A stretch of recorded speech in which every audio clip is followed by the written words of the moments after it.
Anthony Ray Hinton spent 30 years in prison for his wrongful conviction. One of the most incredible stories I've ever heard. A case that's garnered national attention. One of the worst nightmares out there. He said, I don't care whether you did it or didn't do it, but I'm going to make sure you found guilty of it. I just somehow wanted to protect my mom. I didn't quite know whether she understood. He wasn't convicted because he committed a crime. He was convicted because he was poor. I had never been so convinced of someone's innocence than I had in Mr. Hinton's case. Very scary to think that a man could be killed if he's actually innocent. Anthony suffered in isolation and darkness. I'm so sorry. How long would it be before they come and get me? The last time she saw you and said, son, when are you coming home? Yes. When are you coming home? He said, whether you shot him or not, I don't care. You have been found guilty. I sentence you to death. The entire country was watching. 30 years of pure hell. An incredible story of faith and resilience. I don't know if I could have done it. It can't get no lower for me. I've seen hate at its worst. He was ordered to spend the remainder of his life in prison. Right next to a convicted KKK member. There stood two white gentlemen that I'd never seen before. I said, can I help you? He said, we have a warrant for your arrest. We want you to put your hands behind your back. I showed my mother the handcuff, and like any good mother, she began to scream and holler, what are those handcuffs doing on my baby? This seemed to set the detective off. He turned around, he looked at me, and he said, we have decided that we're going to charge you with 2 counts of first-degree capital murder. I said, but I haven't done any of that. You got the wrong person. He said, let me tell you something right now. I don't care whether you did it or didn't do it. He said, but I'm going to make sure you found guilty of it. And by the way, there's 5 things that are going to convict you. He said, number 1, you black. Number 2, a white man is going to say you shot him. Whether you shot him or not, I don't care.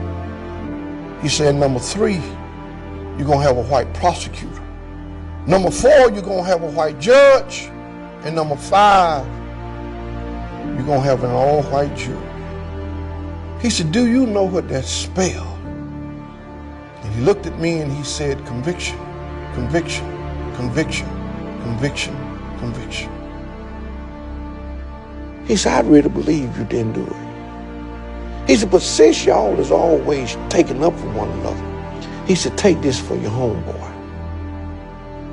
I goes before a judge. The judge proudly stand up and say, Anthony Ray Hinton, you have been found guilty, and it is the order of this court that I sentence you to death. I really lost sight for a few seconds.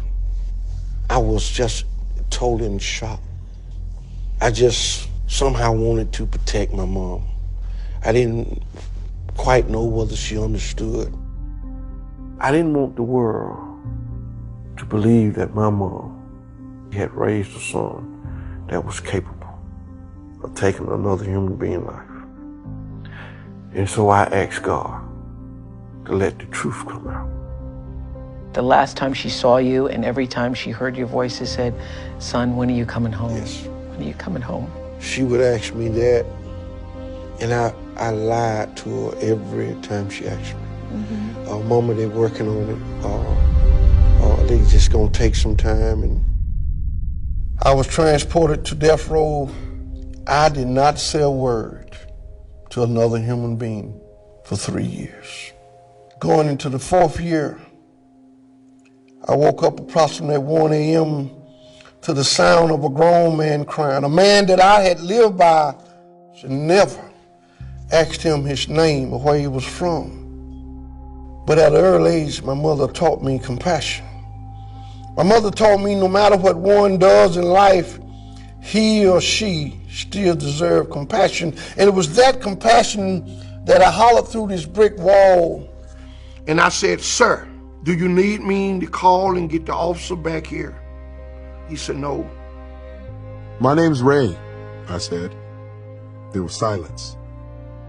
There was something in this guy's voice. He sounded alone. I'm from Praco, I said, and proud to be the son of Bueller Hinton, The best mother God ever sent down to this earth, who can make a pie like an angel and swat you like the devil if you try to eat it before she says so. I heard a few guys laugh, but I didn't know if the guy whose name I was waiting on was one of them. My mom makes a pretty good pie herself, he finally said. My name is Henry.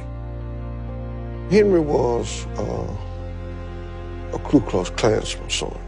His daddy was a Grand Wizard in the Klan's organization. Henry's father was upset that a black man had got found not guilty in a murder trial, and he ordered him to go out and kill the first black man that they came across. As I got to know Henry and realized that Henry had been taught to hate all his life. I had no anger toward Henry. He had been taught to fear blacks. He had been trained to hate. Henry and I became friends, and before Henry was moved to the death room to wait for his execution, we talked one last time. I'm sorry, Ray. I'm sorry for what I done. I know you are. God knows you are. I don't know if I ever told you this, but I have a brother named Ray. He's my brother too. I could hear that Henry was crying, and my heart broke for him. Henry was my friend. It wasn't complicated. I would show him compassion because that's how I was raised. Compassion doesn't know what color you are, and I think Henry felt more love from the black men on death row than he ever did at a KKK meeting or from his own father and mother.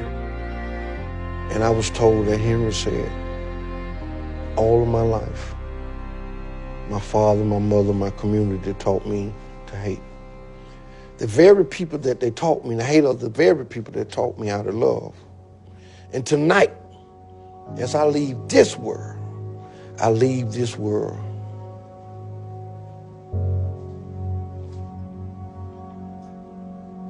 knowing what love feels like. And I often say that if we can teach people to hate, we should be able to teach them to love. I really believe Henry left this world a better man than he came in. In 30 years, I witnessed 54 men walk by my cell only to be executed. And I kept saying, how long can I survive this madness? How long will it be before they come and get me? The night I found out that my mom had died, I really didn't give a damn whether I lived. And that night, as I tried to sleep, it was as though my mom came in the cell and stayed in my ear all night long. And I could hear her saying, I did not bring you up to be a quitter. And early that morning, I called Mr. Stevenson and I said, Mr. Stevenson, I want you to give the state of Alabama all the hell you can give them. Stevenson and the Equal Justice Initiative spent 16 years working on Mr. Hinton's case. Mr. Hinton should have never been convicted. He wasn't convicted because he committed a crime. He was convicted because he was poor and didn't have the resources to prove his innocence. It's the United States Supreme Court that finally intervened. The result was a new trial, the break Hinton had been waiting for. The state of Alabama dropped the case after a new look at the evidence could not match the bullets to the gun, and Hinton was released. Thank you, Jesus! Thank you, Lord! It took Mr. Stevenson 16 long years to finally win my freedom. Would you believe this is the first time I've been in the rain in 30 years?